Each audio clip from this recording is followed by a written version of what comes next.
So similar to what you have seen with the KPA Dockers, the Equity Bank Hawks.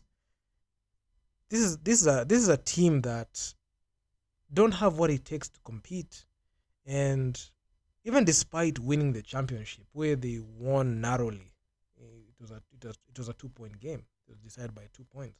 They're able to win the championship, but still they still have an asterisk on them because based on what we saw last year when they played in the AWBL, they got knocked out in the quarterfinals by KPA, and they finished off the group phase with a 2-2 record.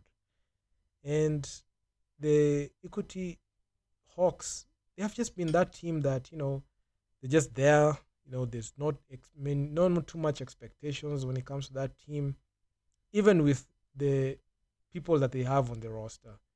They are not a team that you can have any expectations on, and you just go out there, let them play. Whatever results comes, that's what they're gonna get. And in the games that they played, we saw that they got knocked out in the quarterfinals by KPA, which I talked about in the previous video when I was talking about KPA. And they had to settle for classification games, where they finished fifth when they beat the JKL Dolphins, and they matched up against Vijana Queens. They finished off well with 2 wins in the classification games. So I'm not gonna go too much in detail with those classification games because it's like games that actually add no value. They just show rankings because the most important games are the quarterfinals, semifinals, and finals, where the champion is crowned and where the games really matter. But the Equity Hawks, they started off pretty well. They matched up against the Gladiators team. This game ended 73-51. Just starting off the game strong was the key thing that made the Equity Hawks be where they were supposed to be. And they started off well, 27 points. That was a quarter high and game high, like 27 points per quarter. So starting off that game, there was no way the Equity Bank Hawks are going to lose that game. Even with the guys that we are used to seeing, the usual suspects who ball out, occasionally. I can't say consistently, but occasionally when they matched up against a weak side. You can see Betty Kananu there, double digit scoring, 55%. She didn't attempt too much, but she's one of those players that, their inconsistencies in their vocabulary. Even Marianne, 17 points. Inconsistency is in their vocabulary. Who else? Valerie, she had, a dad game. I can say she played cardio and she had more turnovers than points scored. And, she had 4 points, 4 rebounds, 5 turnovers. At least she had one stat that was up. So she was the player that contributed one of the most turnovers, followed closely by Rita. Rita Aloch. She had 4 turnovers as well. So yeah, so the whole game was going on well for the two best players in this game, not in the whole tournament, but for the Equity Hawks, but in this game only. Betty and Marianne, so 14 points and 17 points respectively there. Jamima, this is the first time we have seen her since 2022. She didn't play any continental ball last year. She got cut by KP, and then I saw on the Equity Hawks. I knew she was just going to get a ride to play in continental ball, but her fall off needs to be studied. She's one of those players that I monitor low key, but her fall off needs to be studied, which I'm going to cover in a future video maybe. I'm not gonna disclose when, but anyway, it is what it is. So the first game of the tournament, the Equity Bank Hawks, they won that game, and it was something that was gonna happen. Then this game in particular, it was just a recap of what we saw last year. So you can even take last year's game, right? It was a carbon copy of this game, and this game hit so different because Victoria Reynolds and Masi Wanyama, they were just doing their thing, and they were just toying with us.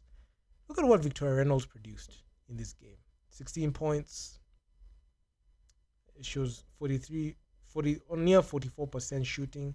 Masiwanyama 10, and she had a double of 10 points and 11 boards. Just being productive on the court. And Masi, she was 4 of 4 from the line, and Victoria, she was 2 of 3 from the line. So they were one of those two players from Kenyan sides that play very well. Destiny, she carried on where she left. She left off when she played for Rwanda. She 31 minutes played, 18 points, and she was 8 of 11. So this is good. I don't know why she struggled from the line, because I'm used to seeing her making a lot of free throws. Not sure what happened on the line, but these are points that she's supposed to score. Then Chrissy, she was good. She had 11 points and 9 boards. So those are 4 players that are closely monitoring in this squad, and they just did their thing, and they were just playing very well. But when it comes to the Equity Hawks, Jimmy Mamondi, she had 7 points in the previous game. Look at this game, 4 points. Melissa Otieno. In the previous game that we talked about, Melissa Otieno, she had 6 points. She is the captain of the team Lioness. But, she just has, poor performances. And her poor performances are what follows her every single time. This is not me saying it, but this is the reality, because this is coming from her game that we saw this week. This is not a game that happened like years back. This is a game that happened like days ago. So she's been poor. She's a poor player. I can even say she's a below average player. She can't start for any team. So she's very inconsistent, as you might say. Then you have Valerie here. At least she was double digits in this game, but still did not impact the result. Even with her 12 points and 7 boards, didn't mean anything. Then Judith, she had 10 points in there. Marianne, 10 points. Betty Kananu, she played near 35 minutes, but still, she was still just, her points did not impact anything at this point, because REG, they started off strong. They had a 50-point first half, so there's no stopping them at all. And even despite the Equity Hawks' efforts in the third, they were still not able to stop the productivity on offense for the REG team. And even with the low-scoring REG in the second half, the damage had already been done, and there was no stopping that win. So, yeah, it is what it is. So, REG, very good plays.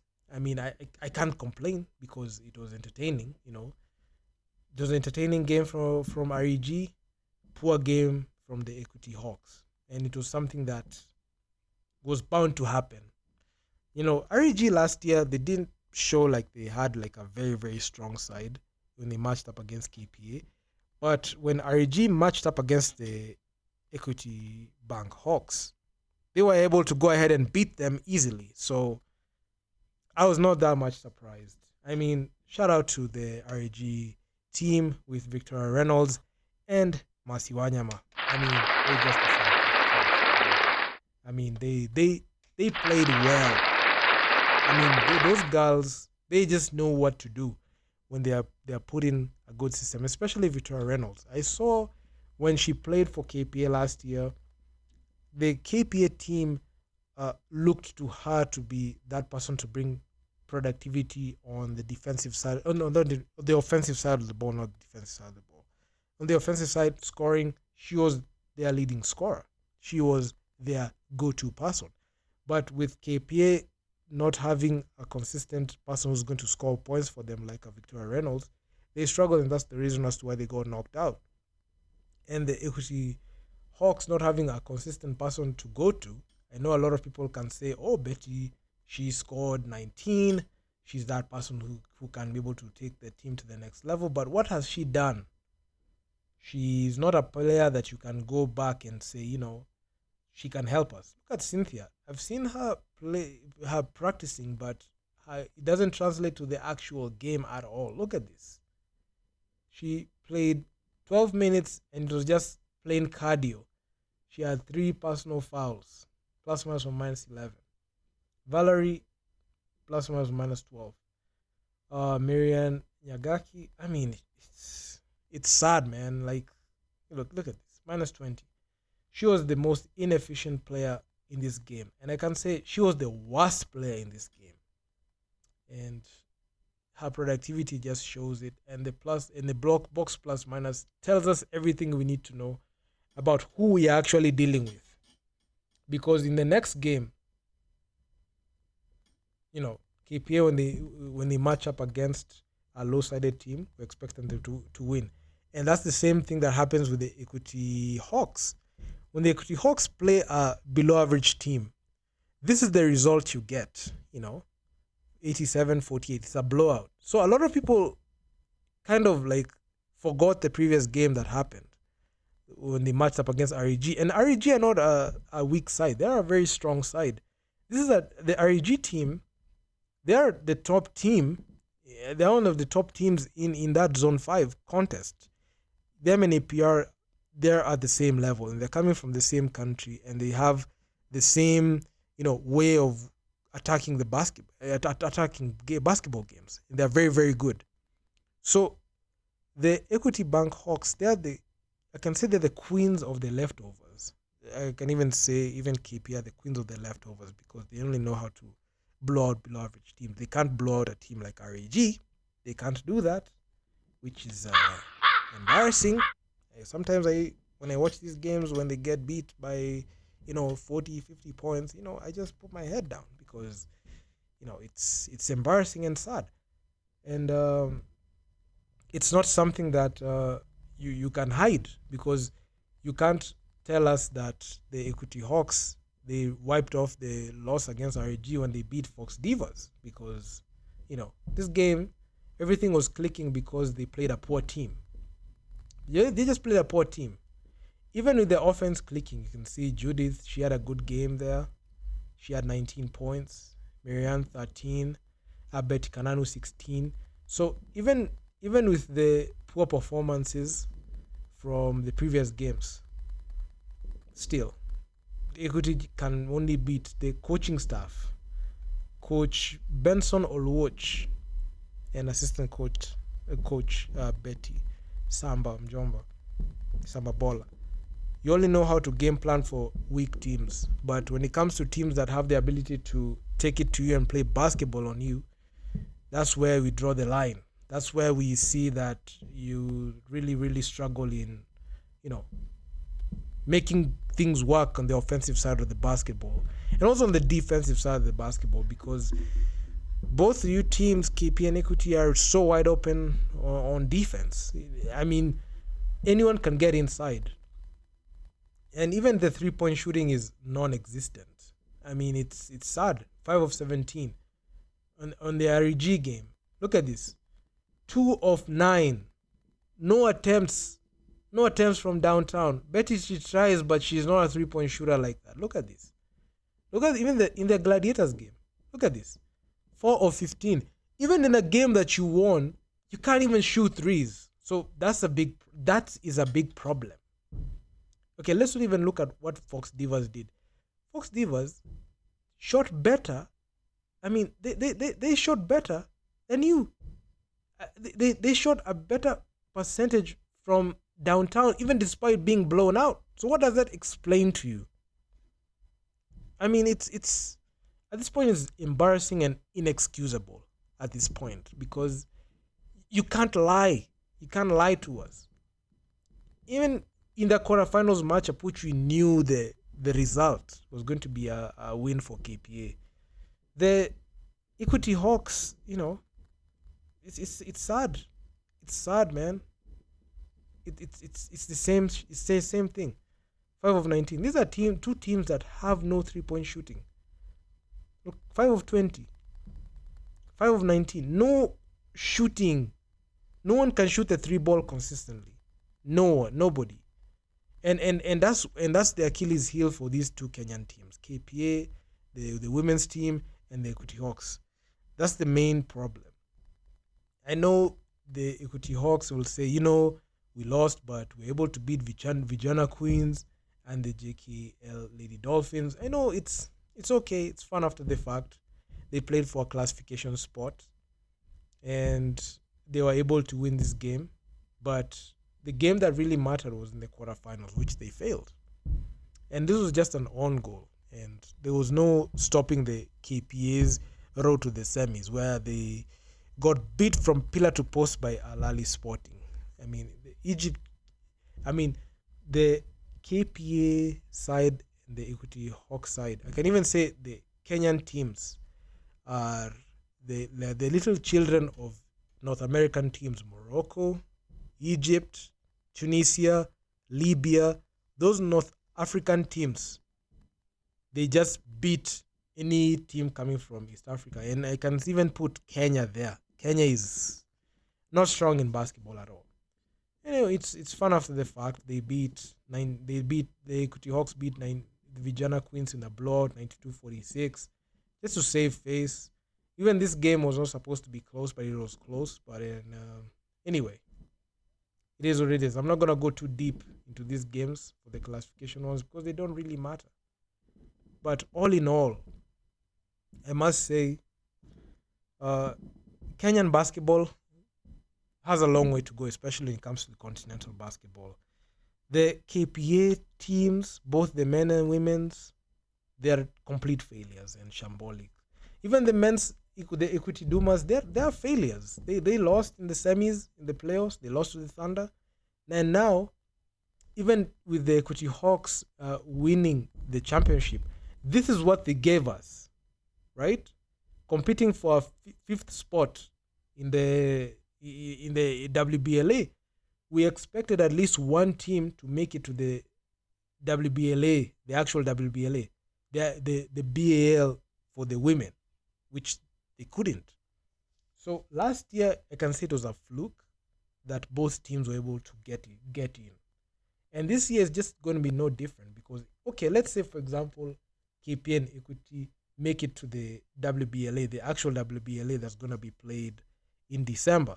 Do you even think that they'll have any good performance if they match up against, let's say, the Equity Hawks match up against REG, and let's say, for example, they match up against REG, APR, Al Ahly? Do they have what it takes? I don't think so. I don't think so, man.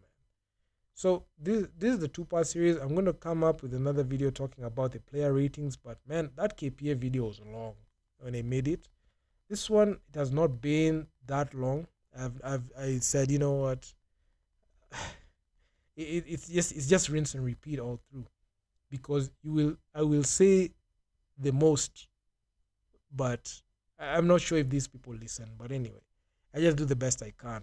But these players, let me tell you one thing. I know that you're listening in, players from the Equity Hawks and also the KPA Dockers, to whom is listening. Your teams can keep you, but just know for a fact they're not gonna win with you. Okay? So that is something that I want you people to understand. So the players who play for the national team, the players who suit up for our national team. So we've got Marianne, we've got who else plays for the national team? Who else? Melissa, Marianne, Melissa. I can say those two. You can keep you can be kept in this team, but you're not going to impact anything, even when it comes to wins. In 6 games, you have managed to show us that you can produce nothing, both in the national team level and in the club level. Marianne, below average performance. Betty, below average. She has had experience playing for continental basketball and launched in the national team before she got banned. But still, it's pathetic. It's still pathetic. Melissa, she's the captain. Look at what she produces. You can take any of these players and stick them in any of the other teams, and none of them will stand out. No, none of them will stand out. None of them. They're not even. You can even have a rankings to show the best players in the country. I don't think even the best players in the continent, they rank higher when they play. When they play in Kenyan basketball. but in the continent they're at the bottom of the barrel. Like I've not seen them. I can't even hold them in high regard like that, because if you look at what they have produced, it's pathetic at this point. And in the next video, I'll come up with the player ratings, man. I mean, it's sad, man.